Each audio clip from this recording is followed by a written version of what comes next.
Next, from Springfield, we go one-on-one with State Treasurer Mike Frerichs as he tells us about his idea on how to double the state's interest earnings while saving taxpayers' money. This runs about 15 minutes. State Treasurer Mike Frerichs, thanks for joining us again on the Illinois Channel. Terry, happy to talk with you. Everyone is so aware that we didn't have a budget for a number of years, and we racked up billions of dollars. It had been $16+ billion about last September, and I believe now it's been paid down to approximately $8 billion and change, so to speak.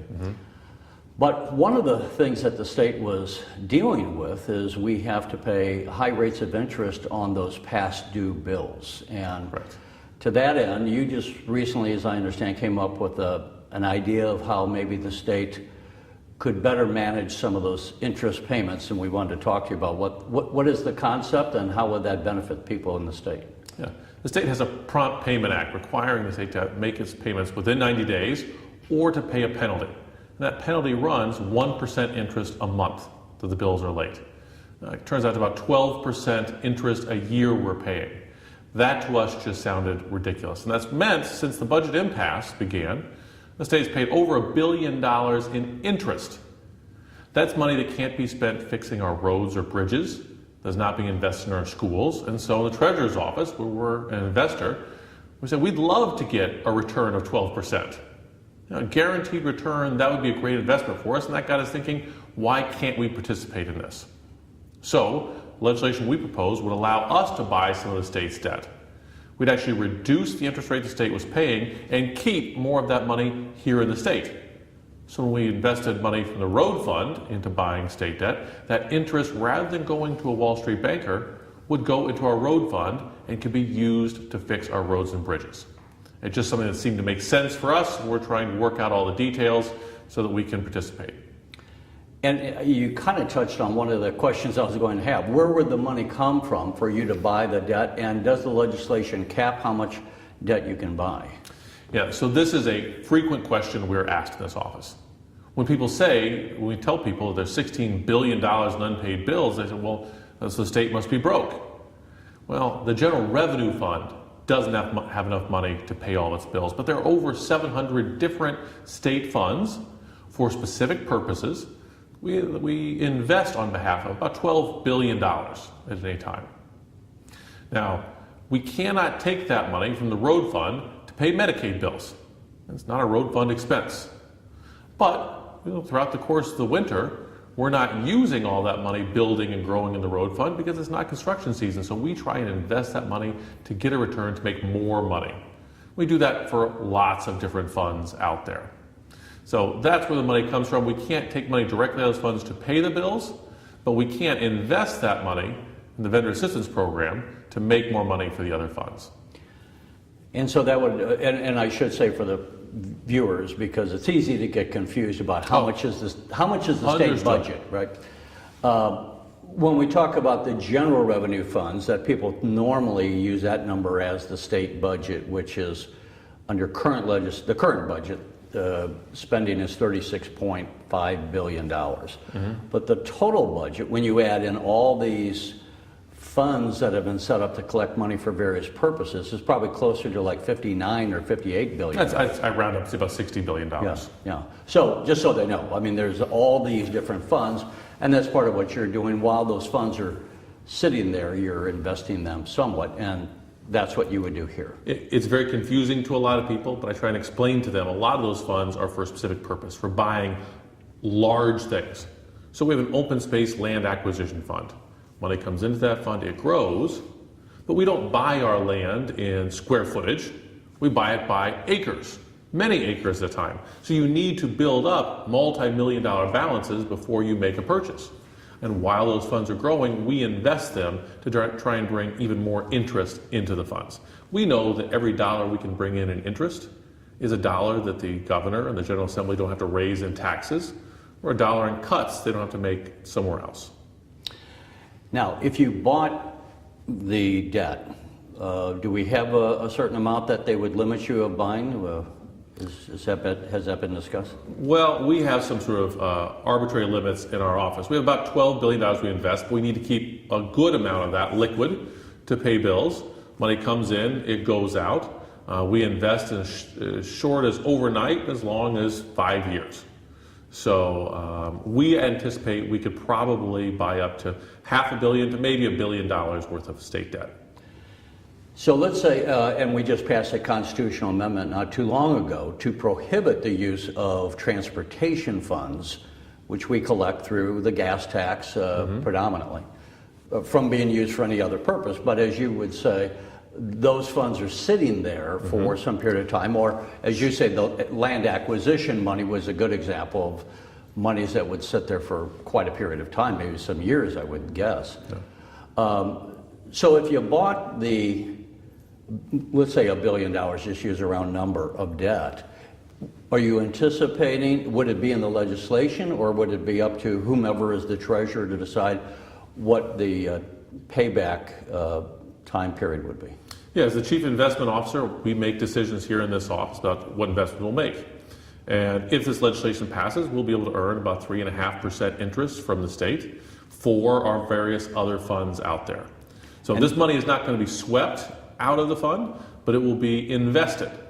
The money will come back, and it will come back with interest, which we think is good for the transportation fund.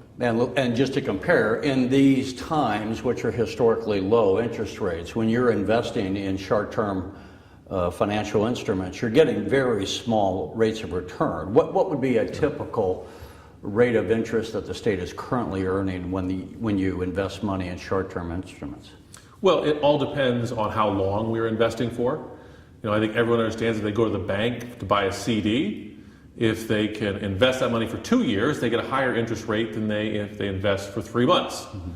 We do the same thing here, but we invest an awful lot in treasury notes, and for the last few years, even the longer ones, we've been paying out less than a percentage interest.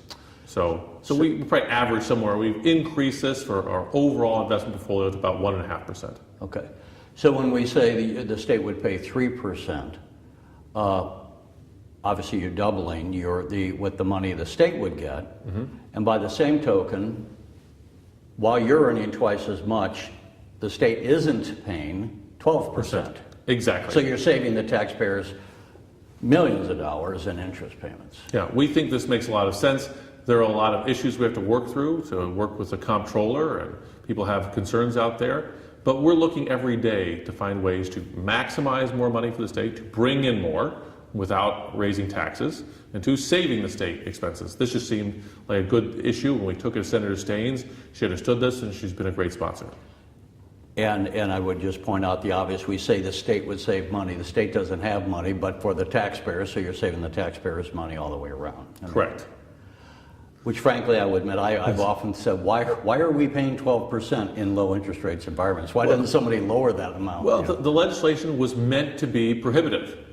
That when it was originally passed, the state was being slow in paying its bills. Vendors were complaining. They didn't want to do business with the state. Some of us thought that, well, if the state had to pay a high interest rate, well, then surely they would just pay on time. Who would knowingly pay 12% interest when you could just pay within 90 days and pay nothing?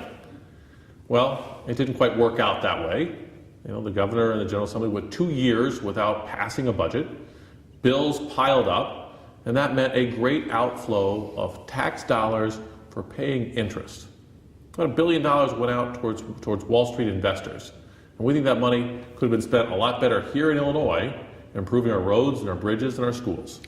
And I would point out to people, if you're not paying $1 billion in interest, maybe by comparison you're paying $100 million, you have $900 million that can go towards paying down those bills quicker. Oh yeah. And it wasn't, about a year ago I ran into a dentist here in Springfield who was, that one dentist, telling me the state owed him $600,000. You can lose the fact that the impact on vendors to the state suffered terribly under this delay. Vendors suffered in this delay. That story doesn't surprise me at all. I've talked to multiple dentists who had similar situations. There are other vendors out there. But then their patients suffer as well, because some dentists said, we're going to stop taking state payment. This rolled down Or you find some people saying they would have to pay their dentist and then wait to get reimbursed by the state for their insurance. This is not the way the system was intended to work. This needs to be fixed. It's going to take discipline. It's going to take leadership.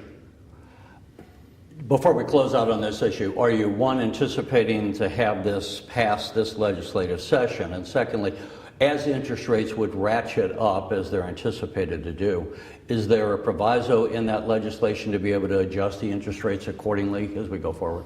We can always come back and adjust the legislation.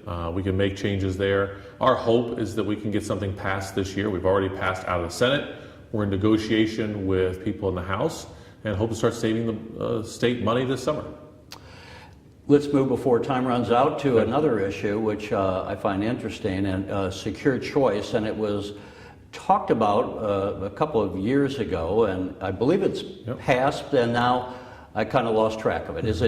And as I understand it, and you correct me if I'm wrong, so basically it is like a 401k plan, but instead of as you work somewhere, instead of opting into it, you're automatically into it unless you, as an employee, unless you opt out. Is that the gist of it? Yeah, that you explained it very well.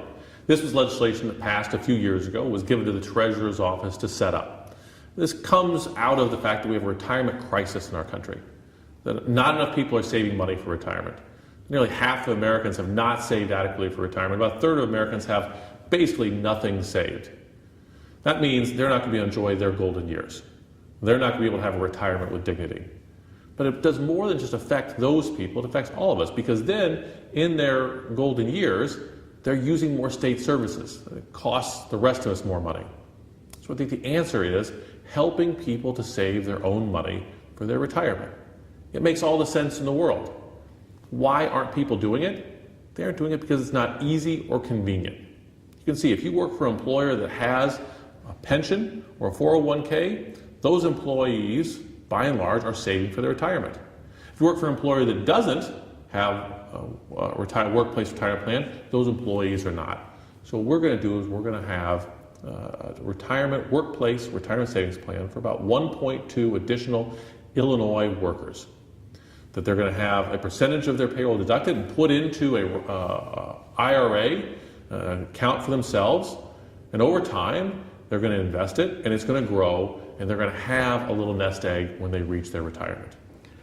Does it apply to everyone? Who does it apply to? It applies to all employers who have more than 25 employees, have been doing business in the state for more than 2 years, and don't currently offer a workplace retirement savings program. So if the employer offers a pension, offers a 401k, they don't have to participate. If a employer with fewer than 25 wanted to have his employees, could they voluntarily get into the plan? Currently, that's not an option, but what we're hoping to do is set this up to make sure it is running well, to demonstrate that this is something putting people on a pathway to a secure retirement. And after we do that, we'll come back to the General Assembly, if we are successful in doing that, and ask to expand this. And if one is participating, who holds the money? I mean, if I'm working at the XYZ company, can I open up a Schwab account and my employer directly applies it to it, or some other online account? How is that money invested? So we're working with a private investment manager. We put this out for an RFP and chose an investment manager, and part of the real beauty of this is because it's going to affect so many employees, we're able to negotiate far lower fees than an individual can negotiate for themselves. So by pooling all the people here in the state, we're going to save them a lot of money in fees. And a lot of people have concerns, well, why should I trust the state with my money? They've not done a good job of managing their own retirement accounts. This is not going to be managed by the state. The state is going to facilitate individuals out there taking their own money out and putting it into a retirement savings account operated and managed by the private sector, not the public sector. And are there any limitations on what they can invest in? You know, people often say, I've had these conversations, well, how does the average guy know what stock to buy? So what kind of guidance do they have as far as where to put their money, and so that we know it's diversified enough? So for a lot of people, they experience paralysis. If they don't have experience with the stock market, you don't want to give them too many options, but we'll give them 6 different options. People can invest very conservatively, they can take more risk if they want, or someplace in between. But if individuals out there want to individually pick their stocks, they are more than happy to do that. They can go to the local Schwab or Edward Jones or A.G. Edwards financial advisor, and they can do that as well.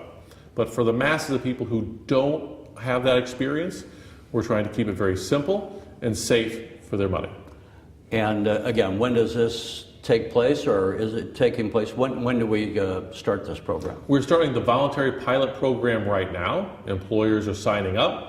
We'll be starting payroll deduction this summer, and then the first wave will begin this fall. And then we're going to roll it out in several waves, starting with the largest employers to medium-sized to the smallest. Is the purpose of the pilot that we're starting, is it kind of a shakeout cruise, so if we see any issues, we can address those somehow? Exactly. Rather than bringing on onboarding 1.2 million employees at one time and dealing with potential problems there, we're going to take this out in waves and make sure we address any problems going forward. You know, there were an awful lot of people when the Affordable Care Act came out, the system, the website crashed, people had concerns. We don't want to have those problems, so we're doing this in different tranches. All right, well, Mike Frerichs, we appreciate you taking the time to speak with us. Terry, happy to talk to you today. Welcome back anytime. Thanks.